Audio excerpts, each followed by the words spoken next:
15 सितंबर 2023 का वाक़या होता है। एक महिला दरोगा होती है जो कि अपने थाने के ही जो एसएचओ होते हैं उनके पास में जाती है और रोते हुए कहती है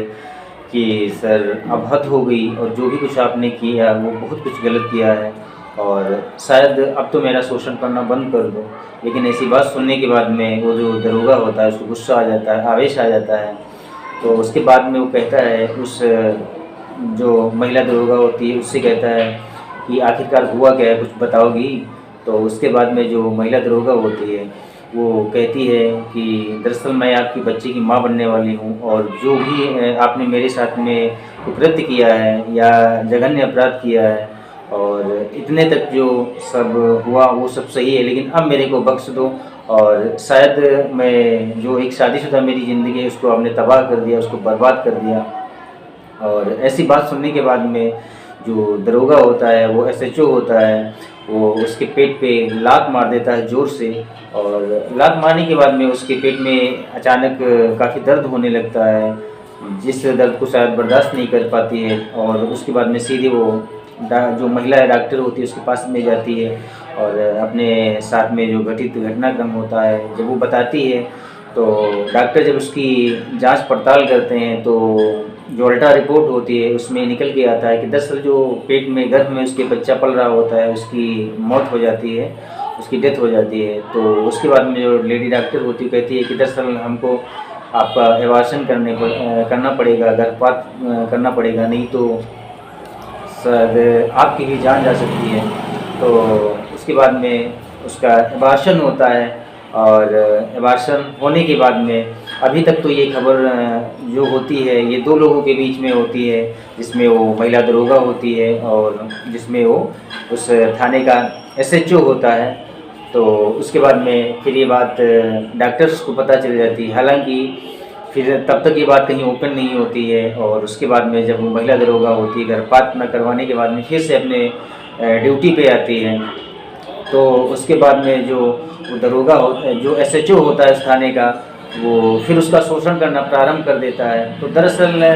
मित्रों आज की कहानी के माध्यम से हम ये जानने का प्रयास करेंगे कि जो महिला वो लेडी जो दरोगा होती है उसके साथ में ऐसा कौन सा घटनाक्रम और कौन से ऐसे वाक़ये को उस एसएचओ के द्वारा जन्म दिया जाता है। मित्रों नमस्कार, शास्त्रीय काल, आदाब, राम राम।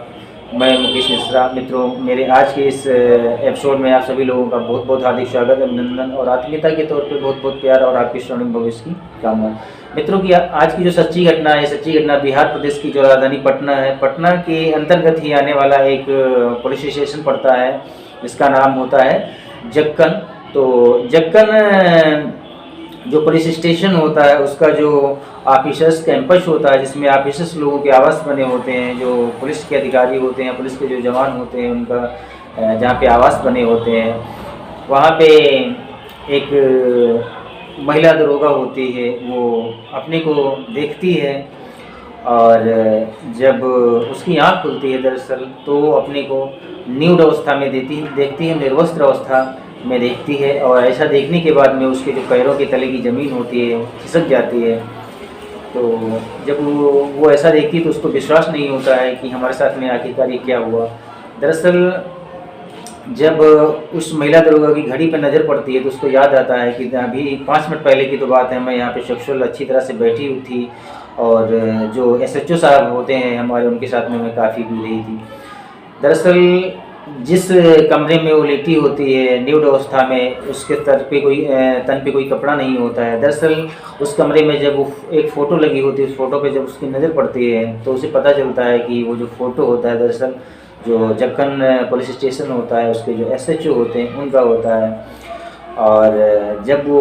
निर्वस्त अवस्था में होती है तब तक उधर से एक आवाज़ आती है कि नमिता, अमिता, आप निर्वस्त होते हैं, म्यूट होते हुए बहुत अच्छी लग रही हो और देखो मैं आपका फ़ोटो आपको दिखाता हूँ। क्योंकि जब वो निर्वस्त पड़ी थी उस कमरे में तो उसका जो न्यूड पिक होता है, वीडियो होता है निर्वस्त होने का, वो एसएचओ ने बना लिया होता है। और उसके बाद में कहानी कुछ इस प्रकार से होती है। दरअसल वो जो एसएचओ होता है, इस अमिता नाम की जो ये लेडी दरोगा होती है, इसको किसी एक ख़ास काम के लिए अपने आवास पे बुलाता है। और आवास पे बुलाने के बाद में अपने कमरे में बिठाता है जहाँ पे एक सोफ़ा पड़ा होता है। सोफ़े पे जब वो बैठ जाती है, उसके बाद में जो एसएचओ होता है सीधे अपने किचन में चला जाता है। किचन में जाने के बाद में वो काफ़ी बनाने लगता है और जो लेडी दरोगा होती हैं अमिता, उनसे कहता है, अमिता जी आप ये कॉफ़ी लेना चाहोगी? तो अमिता कहती है नहीं सर, मैं कॉफ़ी वगैरह नहीं लूँगी। लेकिन उसके बावजूद में भी वो 2 कॉफ़ी बना के ले आता है और एक कॉफ़ी तो स्वयं पीता है और दूसरी कॉफ़ी जो नमिता लेडी दरोगा होती है उनकी तरफ बढ़ा देता है। जिसके बाद में पीने के कुछ ही देर बाद में उनको नींद लगने लगती है और नींद लगने के बाद में उनको नशा जैसा लगता है। वो उसी बिस्तर पे लेट जाती हैं, सो जाती हैं। सोने के बाद में ये जो एसएचओ होता है जक्कन पुलिस स्टेशन का, वो उस लेडी के एक कपड़े उतारता है। कपड़े उतारने के बाद में उसके साथ में रेप करता है, बलात्कार करता है। और बलात्कार करने के बाद में जब लेडी दरोगा की आँख खुलती है तो उसका एक जो न्यूड वीडियो होता है निरस्त होने का, वो भी बना लेता है। और बनाने के बाद में जब वो लेडी दरोगा को दिखाता है तो हालांकि वो दरोगा इस चीज़ का विरोध करती है और रोती ही गिड़गिड़ाती है, लेकिन वो जो एसएचओ होता है उस पर इन सभी चीज़ों का कोई फ़र्क नहीं पड़ता है। इसके बाद में ये घटनाक्रम जो होता है ये आगे बढ़ा करता है और जब उसकी इच्छा होती है एसएचओ की, तब उस लेडी दरोगा को बुला लिया करता था और मन ना चाहते हुए भी उस लेडी दरोगा को उस एसएचओ के साथ में रेप करना पड़ता था, बलात्कार करना पड़ता था और अपने शरीर को उसके सामने बिछाना पड़ता था। ये जो वाक़या होता है धीरे धीरे आगे बढ़ा करता है और आखिरकार वो एक दिन गर्भवती हो जाती है। जब गर्भवती हो जाती है तो इसकी जानकारी जो होती है वो एसएचओ को देती है और एसएचओ को जब ऐसी जानकारी दी जाती है तो एसएचओ उसके पेट पे लात मार देता है और उससे कहता है कि शायद आप नहीं जानती कि हमारी पहुंच कहां तक है और अगर तुमने इस वाक़या को, इस घटनाक्रम को किसी को बताने का प्रयास किया तो तुम्हारा जो हंसता खेलता परिवार है और पहले से तुम शादीशुदा हो, ये ज़िंदगी तो तुम्हारी बर्बाद ही होगी और साथ में तुम्हारी नौकरी भी जाएगी, क्योंकि हमारी पहुंच बहुत ऊपर तक है। शायद तुमको इस चीज़ का अंदाज़ा नहीं, इस चीज़ का पता नहीं है। तो इसके एवज में जो वो लेडी दरोगा होती है इस चीज़ का विरोध नहीं करती है और जब विरोध नहीं करती है और आए दिन उसके साथ में बलात्कार होता है, रेप जैसी घटना होती है, तो आखिरकार एक दिन जो जक्कन पुलिस स्टेशन होता है उसी के अंदर ये जो वहाँ के एसएचओ होते हैं और जो महिला दरोगा होती है, इनके बीच में इतनी काफ़ी कहासुनी होती है, इतनी बहस होती है कि उस बहस का रूप इतना बड़ा हो जाता है कि शुरुआत से जो भी घटनाक्रम इन दोनों लोगों के बीच में घटित होता है और लास्ट तक जो घटनाएं होती हैं उस सभी कहानी को उस महिला दरोगा के द्वारा मतलब कह दिया जाता है। और जब वो ये रो रो के हाल और रास्ता वहाँ पे बयां करती है, फिर चाहे फरियादी वहाँ पे खड़े हों या फिर पुलिस के जवान हों, उसमें खासकर जो लेडीज़ महिलाएं होती हैं या जो पुरुष में जवान हों वो, या फिर जो पुलिस कैंपस होता है आवास पे जहाँ पे जहाँ पे जो पुलिस के आला अफसर हैं, जवान हैं रहते हैं, और या फिर उसके बाहर जो आवाज़ों को सुन सकता था, उन सभी लोगों तक ये खबर फैल जाती है। और खबर फैलने के बाद में फिर वो एसएचओ सोचता है कि शायद ये खबर और कहीं फैल जाएगी तो इससे कहीं ज़्यादा हमारी बदनामी होगी, इंसल्ट होगी, और ये बात धीरे धीरे अगर जो आला अफसर होते हैं पुलिस विभाग के वहाँ तक पहुँचेगी तो शायद हमारी नौकरी भी जा सकती है। इसके बाद में उसने एक निर्णय लिया और उस निर्णय के अनुसार 30 नवंबर 2023 को वो तकरीबन 6 दिन की छुट्टी लेता है, अवकाश लेता है, और वो कहता है 6 दिन की जो हमारा अवकाश है ये पूरा होने के बाद में मैं पुनः अपनी ड्यूटी पे आ जाऊँगा। लेकिन तकरीबन 15 दिन हो जाते हैं। 30 नवंबर 2023 को ये छुट्टी लेता है और 15 जनवरी 2023 तक ये जब वो वापस नहीं आता है तो उसके बाद में ये जो लेडी दरोगा होती है ये भी काफ़ी बेचैन होती है कि दरअसल उसके दरोगा के जो एसएचओ होता है उसके द्वारा जो लेडी दरोगा होती है उसका शोषण किया गया था। तो जब ये एसएचओ वापस नहीं आता है 15 दिन के बाद में, तो उसके बाद में ये जो लेडी जो दरोगा होती है आखिरकार परेशान होकर और अपने जो इसके पति होते हैं और इसके करीबी एक रिश्तेदार होते हैं उनके साथ में सीधे जो पटना पुलिस मुख्यालय होता है वहाँ पे पहुँचती है। वहाँ पे जो सीनियर ऑफिसर्स होते हैं पुलिस विभाग के, उनको अपनी जो दास्तान होती है उसको रो रो कर बयां करती है, कहती है, गिड़गिड़ाती है। तो उसके बाद में जो आलाप होते हैं इसको सांत्वना दिलाते हैं, और सांत्वना दिलाने के बाद में कहते हैं कि आप जाइए और तत्काल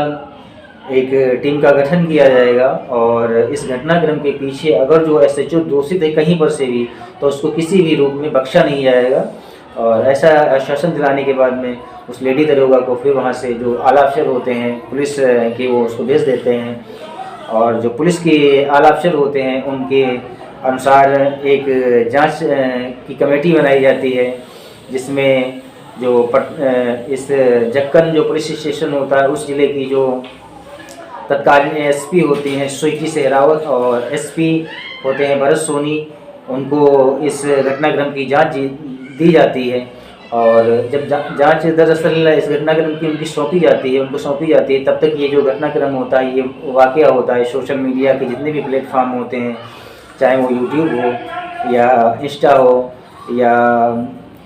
जैसे सोशल मीडिया के जैसे न्यूज़ चैनल हो गए, अखबार हो गए, पेपर्स हो गए, इनके माध्यम से वायरल हो जाती है। और वायरल होने के बाद में ये बिहार ही नहीं बल्कि पूरे भारत के हर एक स्टेट, हर एक ज़िले में ये खबर वायरल हो जाती है। और वायरल होने के बाद में लोगों को विश्वास नहीं होता है कि दरअसल एक जो पुलिस महकमे में एक लेडीज़, एक महिला भर्ती होती है, शायद वो माँ बहनों की इज्जत बचाने के लिए वो उसमें जॉब करती, सर्विस करती है। और शायद पुलिस का स्तर इतना गिर गया है कि जब पुलिस विभाग में तैनात लेडीज़ कांस्टेबल, लेडीज़ जो दरोगा है, उनकी इज्जत जब महफूज नहीं है, तो शायद समाज में या पीड़ित जो महिलाएं होगी उनकी इज्जत कहाँ पर से महफूज होगी। तरह तरह के वक्तव्य, तरह तरह के बातें आनी शुरू हो जाती हैं। और इसके बाद में अगर देखा जाए तो जो पटना जो ज़िला है उसके अंतर्गत तकरीबन 67 जो पुलिस स्टेशन आते हैं, और उन्हीं में से एक जो जक्कन पुलिस स्टेशन है वो भी होता है। और इस घटनाक्रम के जो वायरल होने के बाद में जब ये खबर धीरे धीरे वायरल हो जाती है, और अचानक ये खबर जब वो जो एसएचओ होता है जिसने उस महिला लेडी दरोगा का शोषण किया होता है, उस दरोगा को भी जब ये खबर पहुंचती है तो वो सोचता है कि हो सकता है ये घटनाक्रम और आगे ज़्यादा ना बढ़ जाए और ये मैटर तूल ना पकड़े, इसलिए उसने रातों रात अपना ट्रांसफ़र करा लिया। और ट्रांसफ़र कराने के बाद में उसको बिहार का एक ज़िला पड़ता है सहरसा, वहाँ उसको भेज दिया जाता है। और जब पत्रकारों की को इस चीज़ की खबर सुनती है कि दरअसल वो दरोगा जिसने एक वो एसएचओ जिसने एक महिला जो दरोगा होती है उसका शोषण किया होता है, उसकी पोस्टिंग है वो सहरसा जिला में हुई है, तो एक पत्रकारों की जो टीम होती है वहाँ पर पहुँच जाती है और पहले तो उनसे बात करती है। बात करने के बाद में जो पत्रकारों की टीम होती है पुनः उनके एसएचओ के नंबर को ट्रायल करती है, तो वो फिर स्विच ऑफ बताने लगता है और जो एसएचओ होता है पत्रकारों से बात करने से मुकरने लगता है। हालांकि जो जांच कर रही जो टीम होती है जिसमें एएसपी स्वीटी सहरावत और एसपी भरत सोनी होते हैं, उनका ये कहना होता है कि इस घटनाक्रम और इस वाकया के जो भी सबूत होंगे, जो भी तथ्य होंगे, उनको बहुत गहराई से, बहुत बारीकी से परखा जाएगा और उस आरोपी जो एसएचओ होता है उसके खिलाफ जितने भी संभव होंगे साक्ष्य वो जुटाए जाएंगे और उसको किसी भी तरह से बख्शा नहीं जाएगा। और इस घटनाक्रम को जल्दी से जल्दी इसके जो साक्ष्य हैं, सबूत हैं, उनका जो फाइनल जो उसकी रिपोर्ट है वो कोर्ट में सबमिट की जाएगी और सबमिट करने के बाद में कोर्ट से आग्रह किया जाएगा कि अगर जो कहीं पर से ये दोषी पाया जाता है वो एसएचओ, तो उसको कड़ी से कड़ी सज़ा दिलाने का प्रयास कराया जाएगा। और एक तरफ जो जांच टीम होती है इसका ये भी तर्क होता है कि इस घटनाक्रम में अगर जो ये जो लेडी दरोगा होती है इसका भी कहीं पर से हाथ या इसकी कोई भी मिस्टेक, इसकी भी गलती कहीं पर से पाई जाती है तो इसके खिलाफ भी शायद गंभीर और कठोरतम कार्रवाई की जाएगी। लेकिन हालांकि ये जो जांच टीम होती है उसका अपना व्यक्तिगत ये राय होती है, उसका ये कहना होता है, लेकिन इसके बाद में सोशल मीडिया के माध्यम से लोगों के तरह तरह के ये जो वक्तव्य हैं वो आने शुरू हो जाते हैं कि दरअसल पुलिस विभाग में जो महिलाएं होती हैं वो शायद समाज की सुरक्षा के लिए भर्ती होती हैं और जॉब करती हैं, लेकिन पुलिस विभाग में होते हुए भी यदि जो महिलाएं होती हैं जो पुलिस विभाग में जॉब करती हैं उनकी इज्जत महफूज नहीं है, वो ही नहीं सलामत है, तो शायद समाज में या गांव घरों में जो माँ बहनें होती हैं उनकी इज्जत कहाँ पर से महफूज होगी। और जब पहले दिन उस महिला जो दरोगा होती है उसके साथ में इस घटनाक्रम का जब ये घटनाक्रम घटित हुआ था तो शायद उस दिन ये विरोध करती इस चीज़ का, तो शायद इसके साथ में ऐसा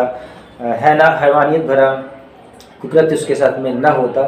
मित्रों, बहरहाल कुछ भी हो, अपनी अपनी थिंकिंग है, अपनी अपनी सोच है।